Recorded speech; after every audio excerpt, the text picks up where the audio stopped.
यो जनमुक्ति सेना त प्रचण्डले गराएको होइन, पासाङले गराएको, वरुणले गराएको, अनि त्यस्तै हिमालले गराएको, अनि कालीबहादुर खामरले गराएको भन्ने कुरा सुनिन्छ होइन। यही सन्दर्भ जस्तो पनि देखिन्छ यसो बाहिरबाट हेर्दाखेरि। त्यतिसम्म हो कि होइन? त्यस्तो होइन, त्यो त एउटा व्यक्तिले बनाएर बन्ने कुरा होइन। यो चाहिँ एउटा आन्दोलनको आवश्यकताले भएको हो। जुन पार्टीमा माओवादी फुटेको पार्टीमा जुनमा रहे पनि रहौँ, तर त्यहीँबाटै जनताको राजनीतिक मुद्दाहरू उठाउँदै र भोलिका परिवर्तनहरूलाई अगाडि बढाउनको लागि।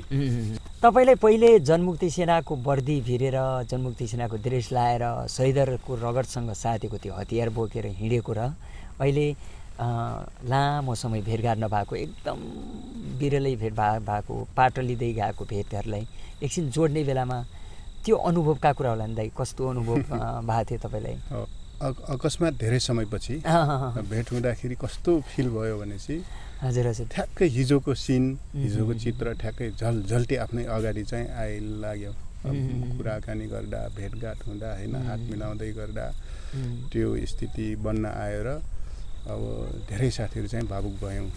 स्वयं चाहिँ म आफै पनि भावुक भएर बोल्नै नसक्ने स्थिति। नमस्कार आदरणीय दर्शक महानुभावहरू, हाम्रो युट्युब च्यानलबाट यहाँहरूलाई हार्दिक स्वागत छ। आदरणीय दर्शक महानुभावहरू, विगत 2052 फागुन 1 गते माओवादीले जनयुद्ध शङ्खघोष गरिसकेपछि नेपालमा माओवादी जनयुद्धसँगै जनमुक्ति सेनाको जन्म भयो।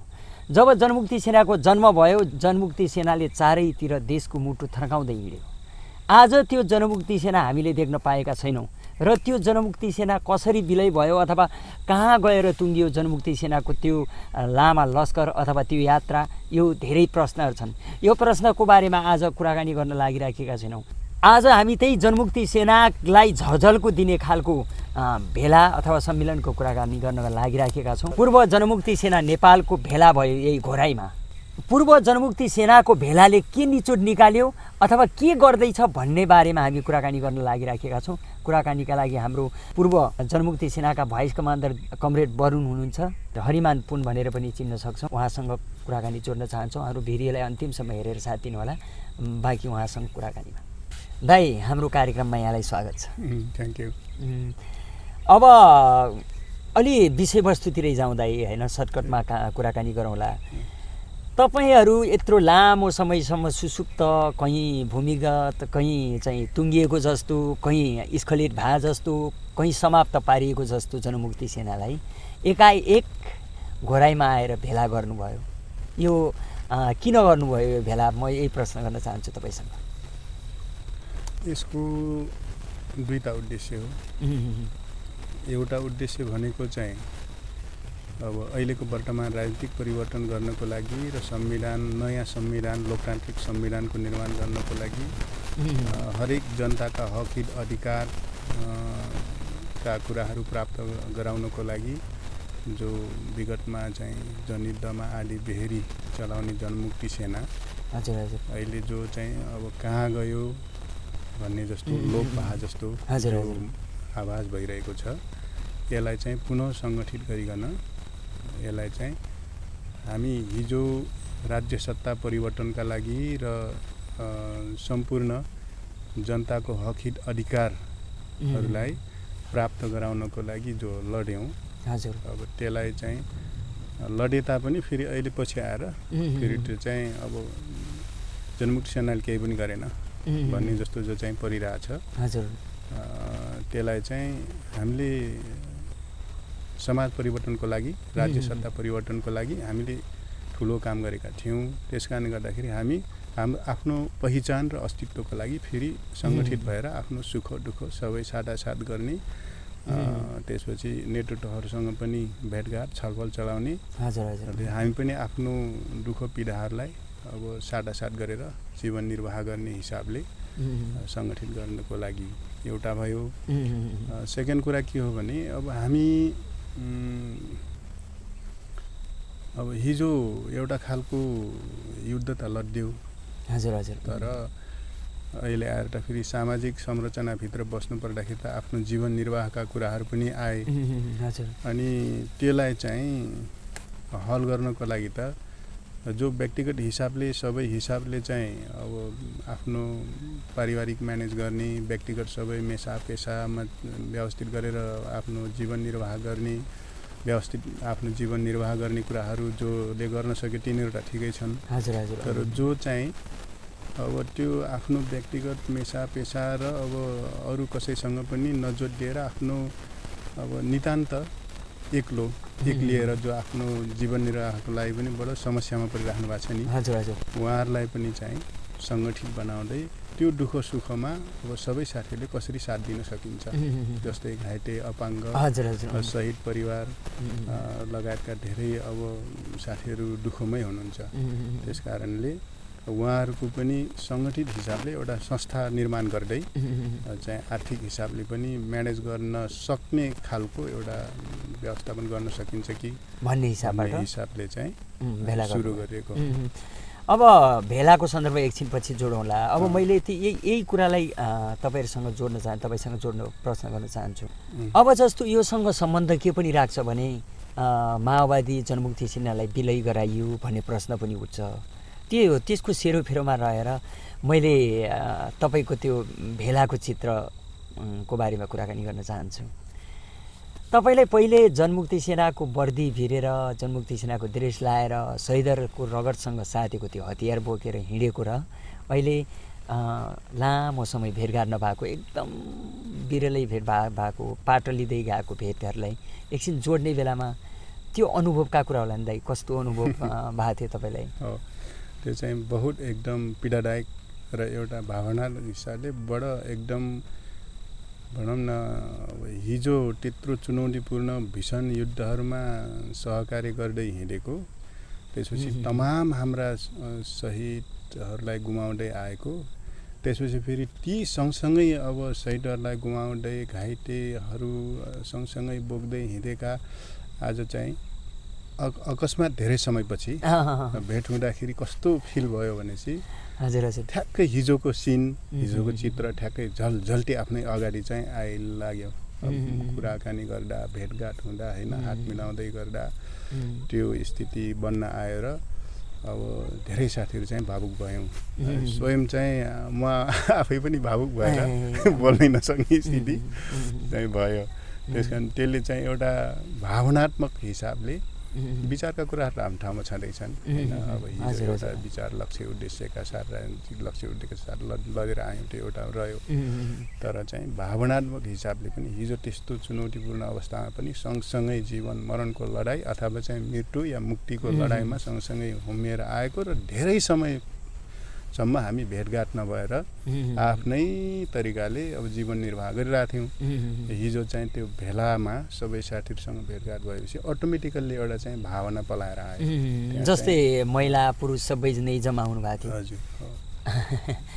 अब मैले यहीसँग अब यसका उद्देश्यहरूका कुरा होला। तपाईँहरूले एका रातारात भने जस्तै आकस्मिक रूपमा यस्तो जनमुक्ति सेनाको भेला गराउनु भयो।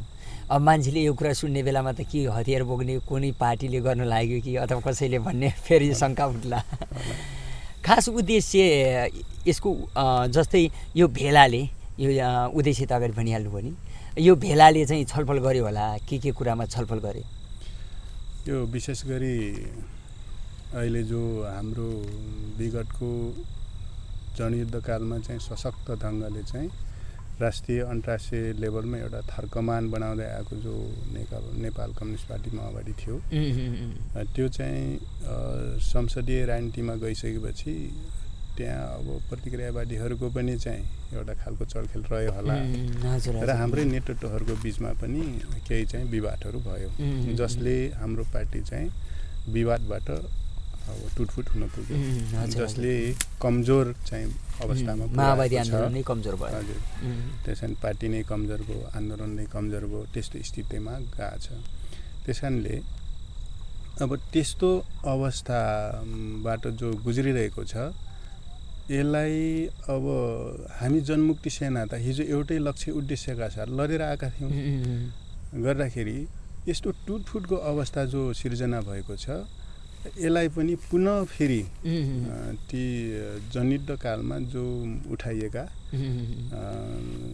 जनताको मुद्दाहरू, राजनीतिक मुद्दाहरू, व्यवस्थाका मुद्दाहरूलाई फेरि पुनः ताजकीकरण गर्दै फेरि समाज परिवर्तनको लागि, राजनीतिक परिवर्तनको लागि अनि फेरि सबै नेतृत्वहरू, सबै चाहिँ अब पार्टीहरूलाई एकताबद्ध बनाएर अगाडि बढ्नुपर्छ मुक्तिको लागि। हिजोको माओवादी तुरफुट भएका माओवादीहरूलाई हजुर पुनः एक ठाउँमा ल्याएर अगाडि बढ्नुको विकल्प देखिँदैन।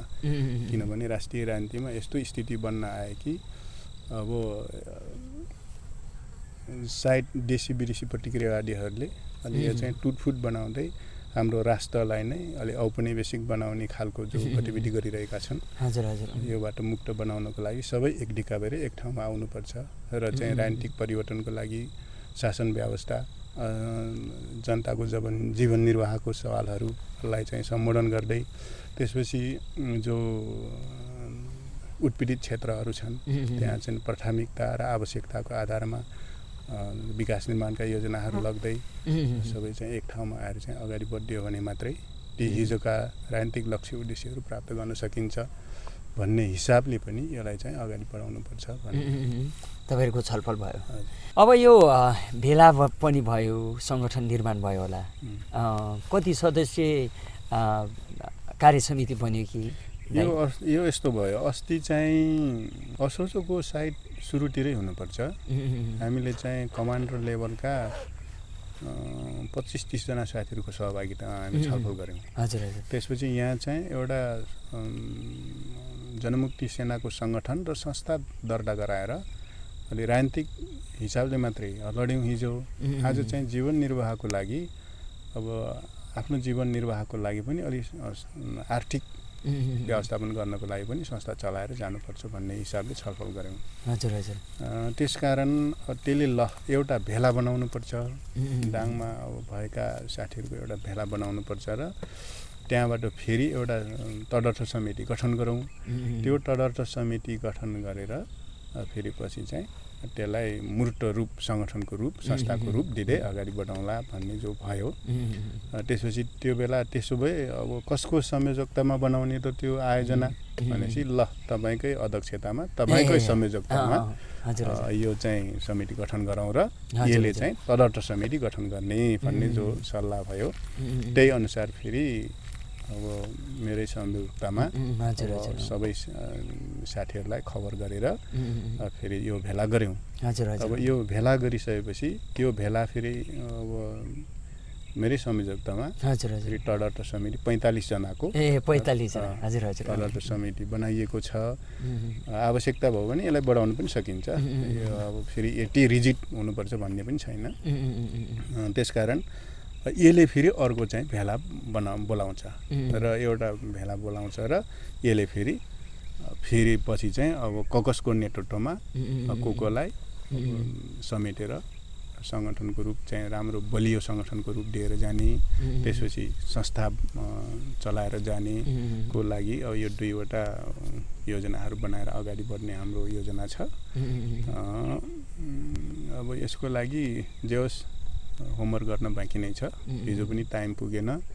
यही तपाईँसँगकै कुराकानीबाट मैले एउटा कुरा साथीहरूलाई के आग्रह पनि गर्छु भने हिजो जनमुक्ति सेना टाइम टु टाइम लड्ने, टाइम टु टाइम हिँड्ने, टाइम टु टाइम खाने थियो, टाइम टु टाइम बस्ने थियो, टाइम टु टाइम अब आफ्नो हरकत गर्ने थियो भनौँ न, सबै प्रकारका हरकतहरू। भनेपछि आज चाहिँ अब 11 बजे बोलाइन्छ, 2 बजे आउँछ। यस्तो स्थितिबाट त अब त बृहत छलफल हुन पाउँदैन नि। बृहत छलफल हुन नपाएपछि त छलफलको समय पनि कम भइहाल्यो, त्यसपछि निर्णय गर्ने कुराहरू पनि झन् छुट्ने भइहाल्यो। त्यस कारणले गर्दा हिजो भेला त भयो, तर हामीले जति चाहिँ अलि बृहत ढङ्गले छलफल गरेर मूर्त एउटा योजना बनाएर जाने कुरा हो, यसमा चाहिँ प्रभावकारी हुन सकेन। अब तदर्थ समितिले यो भूमिका निर्वाह गर्दै जान्छ, साथीहरूको सल्लाह सुझाव लिँदै। हजुर, ल्याउँदै तदर्थ समितिका सबै साथीहरू केन्द्रित गर्दै अब सल्लाह सुझाव गरेर ल यो गरेर जाउँ भनेर सबै सहमति जुटाउँदै फेरि योजना बनाएर जानुपर्छ भन्ने लाग्छ। अब साथीहरूको गुनासो पनि भयो होला, यत्रो घाइते छ। अब त्यो जनमुक्ति सेनाका साथीहरू त लडाइँ लडेको मानिस गोली बोकेर हिँड्नु भयो होला, अनि कयौँ त्यस्ता साथीहरू पनि आउनु भएको थियो होला, उहाँहरूको पनि गुनासो या केही थियो होला नि, त्यस्तो कुराहरू केही जोड दिनुहोस्। अब विगतमा युद्धकालमा चाहिँ अब प्रायःजसो गोली नलागेको साथी, त्यसपछि चाहिँ बमको छर्रा नलागेको साथी त कमै भेटिन्छ। त्यसैमा पनि फेरि हिजो चाहिँ भेलामा अपाङ्ग साथीहरू पनि आउनुभएको थियो, घाइते भएर अपाङ्ग हुनुभएको छ, उहाँहरू पनि आउनुभएको थियो। अनि उहाँहरू किन आउनुभयो त भनेपछि हिजोको आफ्नो विरासत त छँदै थियो, आज एउटा पीडादायक जिन्दगी त बिताइराख्नु भएकै छ। तर पनि त्यो भेलामा उत्साहपूर्वक किन आउनुभयो त भनेपछि अब हाम्रो पार्टी हिजो जे जस्तो अवस्थामा गए पनि फेरि पुनः एउटा चाहिँ एक ठाउँमा ल्याएर फेरि नयाँ ढङ्गले आन्दोलनलाई अगाडि बढाएर चाहिँ श्रमजीवी सर्वहारा वर्गको राज्य सत्ता स्थापना गर्ने कुरा र आम जनताको हकहित अधिकारको सुनिश्चित गर्ने कुरा, त्यसपछि जीवन निर्वाहलाई चाहिँ सरकारले राज्य सत्ताले ग्यारेन्टी गर्ने कुरामा फेरि अगाडि बढाउनु पर्छ भन्ने एउटा रह्यो। दोस्रो कुरा फेरि हामी सबै चाहिँ आफ्नो जीवन निर्वाह गर्नकै लागि पनि समस्यामा छौँ। त्यसको लागि केही चाहिँ अब संस्थागत तरिकाले जीवन निर्वाहको सवालहरूलाई पनि प्राथमिकतामा हल गर्दै जानुपर्छ भन्ने हिसाबले पनि उहाँहरू आउनुभएको थियो र त्यसरी नै जानुपर्छ भन्ने चाहिँ हाम्रो उद्देश्य हो। अब मैले यहीसँग जोडेँ, कोही घाइते साथीहरू त हातै नचल्ने, खुट्टै नचल्ने, आँखै नदेखिएका, आँखै नदेख्ने खालको यस्तो पीडा जहाँ कि त्यो पीडा त कसैलाई नपरोस् भन्ने खालको व्यावहारिक रूपमा देखिन्छ। यस्तो कुराहरूलाई पनि उठाउने यो भेलाले यस्तो केही कुरा उठायो कि जस्तो क्षतिपूर्तिका कुरा होलान्, उनीहरूको जीवन निर्वाह कुरा गर्नुभयो, त्यसलाई सम्बोधन गर्ने खालको यो यस्तो। अब हिजो पहिले राज्य सत्ताले दिँदै आएको फेसिलिटीहरू पनि कतिपय अहिले चाहिँ केपी सरकारको बेलामा केही चाहिँ अब खोसिएका छन्, हटाइएका छन् तिनी फेसिलिटीहरूलाई, सुविधाहरूलाई।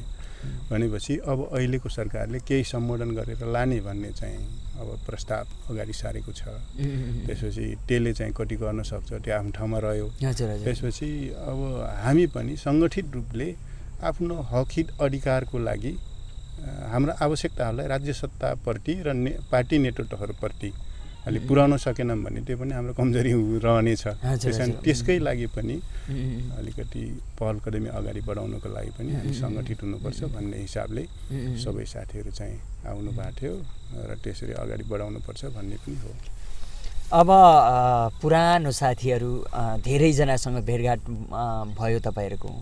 अब यस्तो बाहिर आइसकेपछि, त्यो भेलाबाट बाहिर आइसकेपछि सामाजिक सञ्जालहरूमा विभिन्न प्रकारको प्रतिक्रियाहरू, जस्तै केपीले जनमुक्ति सेना फेरि बोलायो अरे भन्ने कुरा एकचोटि न्युजहरूमा सुनिन्थ्यो, प्रचण्डले बोलायो अरे भन्ने कुरा सुनिन्थ्यो। यस्तै त्यहाँ गएका साथीहरू या बाहिर बसेका साथीहरूबाट पनि प्रतिक्रिया चाहिँ यो अरू नेताहरू कोही लट्ठा बोक्ने अनि यो चुनावको लागि तयारी गर्दै गरेको प्रचण्डले भन्ने जस्तो अलिकति त्यो आरोप नभनौँ या शङ्का जस्तो सामाजिक सञ्जालहरूमा देखिनुभयो। अब तपाईँले यसलाई कसरी चिर्नुहुन्छ? यो के हो भनेपछि अब तत्कालीन कम्युनिस्ट पार्टी फुटेर अब केपी ग्रुप एउटा, अर्को चाहिँ प्रचण्ड ग्रुप भएर जो चाहिँ विभाजन भयो। हजुर हजुर। यो भइसकेपछि अलि थोरै जनमुक्ति सेनाहरूको बिचमा पनि केही दौडधुप चाहिँ चल्यो, तर त्यति ठुलो रूपमा त होइन। हजुर हजुर। सानो रूपमा चाहिँ दौडधुप चल्यो, तर पछि आएर करिब करिब त्यो सेलायो फेरि। त्यति साह्रै चाहिँ अब त्यसले अलि मूर्त रूप लिन सकेन, ल्याएन। जस दौडधुप चल्यो अब त्यतिकैमा त्यो सेलाउन गयो। त्यस कारणले गर्दा अब लाग्न सक्छ मान्छेहरूलाई अहिले चाहिँ पार्टीहरूको अब भेला भइरहेछ, चुनाव हुन आइरहेछ, त्यसको लागि पनि फेरि अब आफ्नो सङ्गठनको माध्यम बनाउनको लागि फेरि जनमुक्ति सेनालाई प्रयोग गर्नको लागि यहाँ सङ्गठित गर्दैछन् कि भेला गर्दैछन् कि भन्ने लाग्छ होला। त्यो एउटा ऊ मात्रै हो, आशंका मात्रै हो, त्यो एउटा त्यस्तो जुर्न आएको मात्रै हो। तर मलाई लाग्ने के हो भने त्यो डरढुप कहाँ कहाँ भयो, के भयो त्यो मलाई थाहा पनि छैन। तर स्वतन्त्र ढङ्गले मैले के सोचेँ भनेपछि अब ठाउँ ठाउँमा जाने बेला हाम्रो पुराना घाइते अपाङ्ग साथीहरू त्यसपछि चाहिँ अब जीवन निर्वाह गर्नको लागि बडो समस्यामा चाहिँ जो आफ्नो जीवन निर्वाह गरिराख्नु भएको छ साथीहरू उहाँसँग भेटघाट हुँदै जाँदाखेरि स्वतः मलाई चाहिँ कसरी स्वतःस्फूर्त ढङ्गले कस्तो चाहिँ भाव पैदा भयो मनमा भनेपछि अब हामी यसरी एक्लै आफ्नो ढङ्गले बसेर चाहिँ सम्भव छैन। हिजो लड्यौँ त्यत्रो चाहिँ लक्ष्य उद्देश्यका साथ लड्यौँ, तर आज आउँदै गर्दाखेरि पुरै चाहिँ बेवारिसे अवस्थामा, अपमानित अवस्थामा, अवहेलित अवस्थामा गर्दाखेरि त पुरै निरही होइन। त्यस कारणले गर्दाखेरि यस्तो अवस्थामा हामी गयौँ भने हाम्रो चाहिँ हिजोको त्यो गौरवशाली इतिहास विरासत जो छ त्यो पनि अब गुम्ने खतरा चाहिँ देख्यो। जो चाहिँ प्रतिक्रियावादीहरूले सोचेको यिनीहरू हिजोका लुटेरा हुन्, गुन्डा हुन्, यिनीहरू चाहिँ हत्यारा हुन् भनेर जो आतङ्ककारी हुन् भनेर जो चाहिँ अब त्यता अब ब्लेम लगाइरहेको छ, त्यता पुष्टि गर्न खोजिरहेको छ, यता पार्टीले फेरि त्यो स्तरको व्यवस्थापन गर्न नसकिरहेको अवस्था पनि हो। गर्दाखेरि हामी पनि सङ्गठित नभइकन त्यसरी चाहिँ अलग अलग आफ्नै तरिकाले जाने बेला त हाम्रो अस्तित्व, हाम्रो पहिचान नै सिद्धिने भयो नि। त्यस कारणले गर्दाखेरि अब यो हुँदैन। अब हामी कुनै न कुनै ढङ्गले सङ्गठित भएर जानुपर्छ। यद्यपि हिजो माओवादी पार्टी विवादमा फसेर जो टुटफुट भयो त्यो बेला हामी पनि वरपर फर्क्यौँ, फर्किए तापनि हिजोका हाम्रो मेन लक्ष्य उद्देश्यहरू पनि तिनै छन्। त्योभन्दा बाहेक अब अरू अहिले चाहिँ टुटफुट भए पनि अरू नयाँ त केही छैन। कसैले सत्ता प्रयोग गरेर जाउँ भन्ने भयो, कसैले चाहिँ यस्तो सत्ता प्रयोग गर्नु हुँदैन, नयाँ बनाउनु पर्छ भन्ने कुरा न हो। तर अहिले भर्खरै नयाँ बनाउने कसरी त्यो पनि छैन। र फेरि यो सत्तालाई सुधारेर लान सकिन्छ भन्ने पनि कसरी सुधारेर लाने त भन्ने त्यो पनि देखिएन।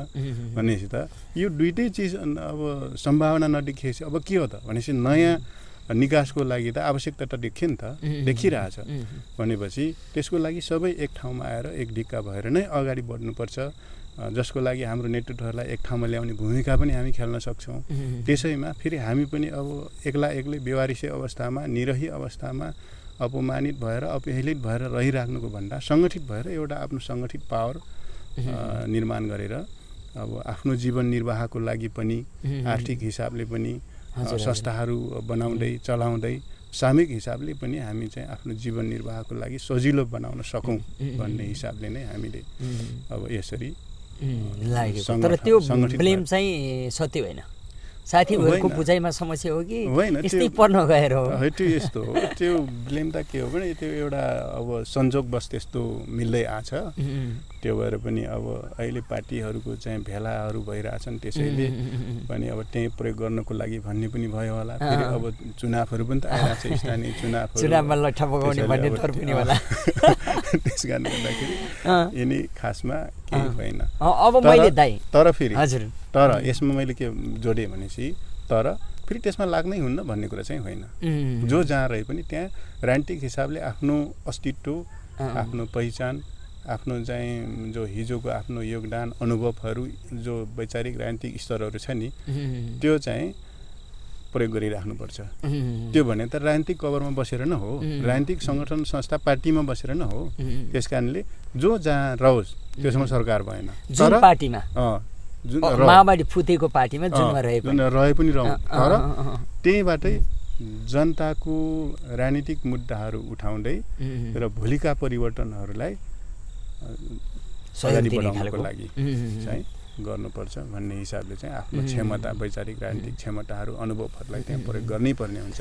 त्यस कारणले कुनै पनि पार्टीमा चाहिँ गयो बस्यो भने यो खतम भएछ भनेर धारेकाट लगाउनुको कुनै आवश्यकता छैन। त्यस कारण सोच छ मनले पवित्र सोचाइका साथ तपाईँले कुरा राख्नु भएको जस्तो लाग्छ। यो हृदयलाई अरू जनमुक्ति सेनाका साथीहरूले पनि सपोर्ट गर्नुहुन्छ भन्ने चाहिँ लाग्छ मलाई।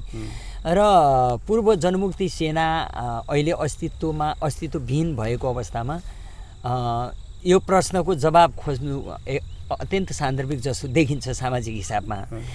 अब मैले यसैसँग अगाडि त्यो प्रश्नलाई कसरी कोट्याउन चाहन्छु भने अब यो भेला त तपाईँले अहिले यहाँ सबै पार्टीका आउनुभयो होला, विभिन्न टुटफुट भएका माओवादीतरका पार्टीका जनमुक्ति सेनाका साथीहरू आउनुभयो होला। अब यो अलिकति विरोध हुँदै केन्द्रीय समिति हुँदै अलिकति आफ्नै अस्तित्व हुने खालको सङ्गठन बन्छ कि अथवा यसै जिल्ला यही राप्ती वरपरमै खेलिरहने स्थिति हुन्छ, के हुन्छ अब यसको भविष्य? यस्तो हुन्छ, अब यसको डाङ जिल्लाको एउटा जति पनि जनमुक्ति सेनाका साथीहरू थियौँ यति सबै सङ्गठित हाम्रो डाङ जिल्लामा त हुने भयौँ। यस्तै रोल्पामा होला, उमा नेपालगञ्ज होला, बाँके होला, बर्दिया होला, अथवा चाहिँ अब रूपन्दी होला, कपिलवस्तु होला, अब पाल्पा होला, यस्तै यस्तै अब सबै जिल्लामा होलान्। अब प्रदेश स्तरीय पनि त्यो अब पछि क्यान्डिडेट गर्दै लगेर चाहिँ प्रदेश स्तरीय पनि बनाउन सकिने भयो। हजुर हजुर। त्यसपछि यसलाई फेरि राष्ट्रिय लेभलमा चाहिँ अब सङ्गठित बनाएर राष्ट्रिय लेभलमा पनि केन्द्रित गरेर एउटा सङ्गठन बनाउन सकिन्छ। अहिलेको जस्तै अब केपी प्रचण्डले भनेको जनमुक्ति पूर्व जनमुक्ति सेना नभएर यो फरक प्रकारको जनमुक्ति सेना हुन्छ होइन, अहिले बनाएको सेना र यो चाहिँ उनीहरूले आफ्नो पिवा बनाउने विगतको एउटा चाहिँ विरासत बोकेर आएको हामीले सुन्छौँ क्या दाइ, रोचक कुरा गर्नुभयो, हामी सुन्छौँ। यो जनमुक्ति सेना त प्रचण्डले गराएको होइन, पासाङले गराएको, वरुणले गराएको, अनि त्यस्तै हिमालले गराएको, अनि कालीबहादुर खामरले गराएको भन्ने कुरा सुनिन्छ होइन। यही सन्दर्भ जस्तो पनि देखिन्छ यसो बाहिरबाट हेर्दाखेरि, त्यतिसम्म हो कि होइन? त्यस्तो होइन, त्यो त एउटा व्यक्तिले बनाएर बन्ने कुरा होइन, यो चाहिँ एउटा आन्दोलनको आवश्यकताले भएको हो। त्यस कारणले गर्दाखेरि हिजो आम श्रमजीवी सर्वहारा वर्गको मुक्तिको लागि चाहिँ बनाइएको एउटा ठुलो हतियार। त्यसपछि देशमा चाहिँ एउटा सामन्ती राजतन्त्रात्मक व्यवस्था जो थियो त्यसले चाहिँ राष्ट्रघाती सन्धिहरू बनाउँदै देशका चाहिँ विभिन्न प्राकृतिक आय स्रोतहरू गुमाउँदै लगेर जो चाहिँ अब आर्थिक हिसाबले देशलाई नै चाहिँ अब औपनिवेशिक साम्राज्यवाद र विस्तारवादको औपनिवेशिक बनाउने दिशातिर लगिरह बेला अब चाहिँ त्यस्तोबाट मुक्त गराउनको लागि बनेको जनमुक्ति सेना बनेको चाहिँ जनमुक्ति सेना हो। त्यस कारणले गर्दाखेरि अहिले चाहिँ न केपीको पर्सनल हुनसक्छ न प्रचण्डको पर्सनल हुनसक्छ होइन, एउटा आवश्यकताले जन्मेको हो, जन्माइएको हो। त्यस कारणले गर्दाखेरि यो चाहिँ अब राष्ट्रको आवश्यकता, जनताको आवश्यकता अनुसार प्रयोग हुने कुरा हो। अब भोलि जस्तै विभिन्न प्रकारका सन्धिहरू दोहोरिराखेकै छन् होइन, भारतले सीमा मिचेकै छ, अनि अहिले एमसिसी भनेर यो राष्ट्रघाती भनेर धेरै मानिसहरूले बुद्धिजीवीहरूले यसो भन्दै आएका पनि छन्। अब राजनीतिक दलहरूले रातारात पास गर्ने योजना जस्तो पनि देखिरहेको, यस्तो बेलामा यो पूर्व जनमुक्ति सेनाको भूमिका अथवा आवाजहरू पनि हुन्छ होला, कस्तो प्रकारको हुन्छ दाइ भनिदिनुहोस्? यो यस्तो राष्ट्रको मुक्तिको लागि एउटा चाहिँ अब जो अन्तर्राष्ट्रिय विस्तारवाद र साम्राज्यवादले जो चाहिँ अब हरेक हिसाबले जो चाहिँ यहाँ आक्रमण गर्दै आइरहेछन्, यहाँ हस्तक्षेप गर्दै आछन्, यसको विरुद्धमा आवाज उठाउने कुरा रहन्छ। हिजो पनि उठाउँदै आएको हो। हजुर हजुर। जस्तै चाहिँ एउटा प्रसङ्ग कोट्टाम, हिजो चाहिँ शाही सेनालाई साम्राज्यवादी विस्तारवादी सेनाहरूले यहाँ प्रशिक्षण दिँदै आम जनतामाथि दमन गर्दै आथे। त्यसको प्रतिकारमा न यो जनमुक्ति सेना गठन भएर चाहिँ तिनको विरुद्धमा लड्दै गयो नि त। त्यस कारणले गर्दाखेरि हिजो पनि राष्ट्रियताको सवाल थियो। त्यस कारण अब फेरि भोलि अब त्यस्तो खालको स्थिति बन्न आयो भने त फेरि आवाज उठाउने कुरा त छँदैछ। हामी त्यो खै हिजो उठायौँ आज जसुकै होस् भन्ने कुरा त भएन नि। आफ्नो देश भन्ने त आफ्नो देशै हो, समाज भन्ने आफ्नो समाज हो। नेपाल र नेपालीको अस्तित्व कहिले चाहिँ दग्न दिइने छैन। त्यसको लागि चाहिँ देश र जनताको आवाज जहिले पनि उठाइराख्छ। कमरेड वरुणलाई पढ्दा बुझ्दा धेरै मानिसहरूले चर्चा गर्दाखेरि एउटा आविष्कारक, एउटा कमान्डर, एउटा लडाकु मानिस, एउटा देशभक्त मानिस भनेर धेरै मानिसहरूको नजरमा, धेरै मानिसहरूको मुखबाट आवाज सुनिन्छ। अब तपाईँले अहिले पनि राष्ट्रियताको सवाल आयो भने हामी आवाज उठाउँछौँ भन्नुभयो। त्यस्तो आइपर्ने अवस्थासम्म अलि बढी नै च्यापिँदै आउने, देशलाई नै पराधीन गराउने खालको स्थिति भयो भने यो सङ्गठित हुँदै भोलि हिजोको जस्तो त्यो बन्दुकै बोक्न पनि सक्ला।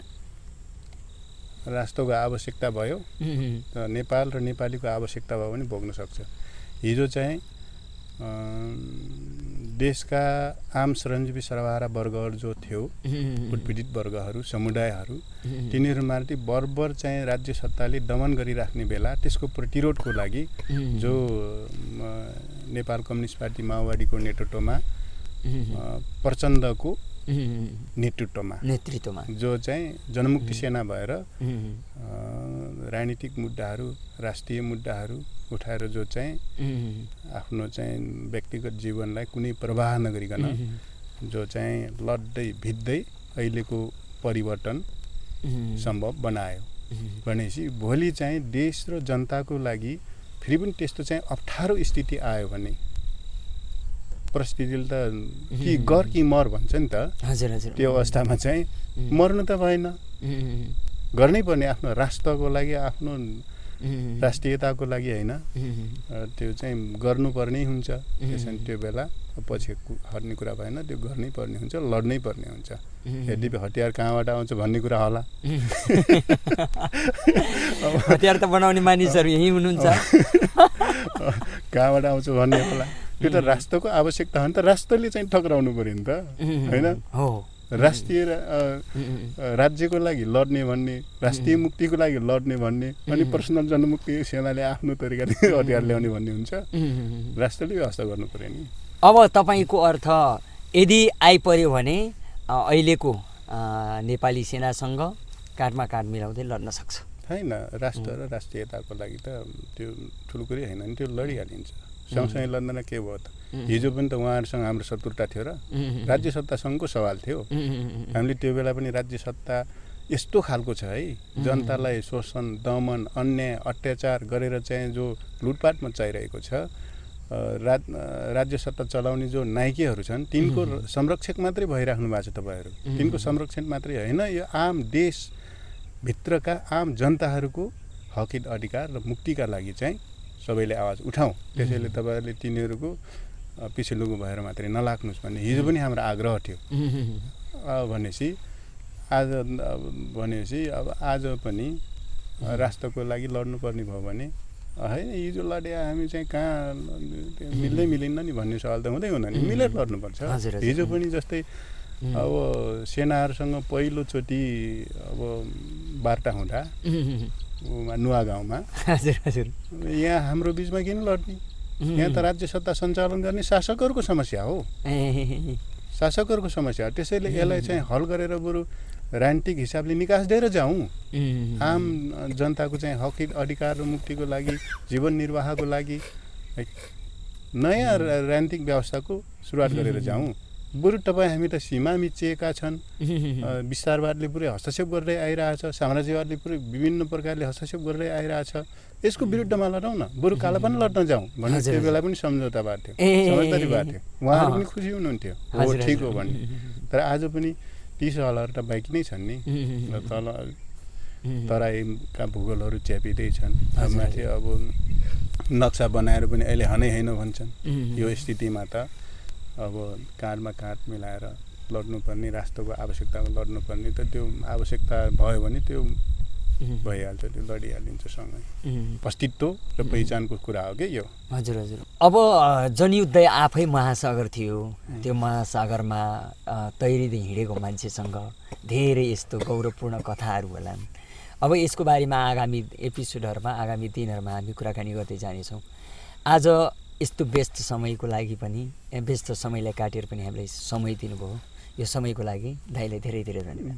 ठिक छ, धन्यवाद। तपाईँहरूको यो मिडियाले पनि यस्तै अब विभिन्न प्रकारका समाचारहरूलाई कलेक्सन गर्दै आम जनताको माझमा लग्ने जो चाहिँ गरिराख्नु भएको छ, यसलाई चाहिँ अझ प्रभावकारी ढङ्गले अगाडि लैजानुहोस्।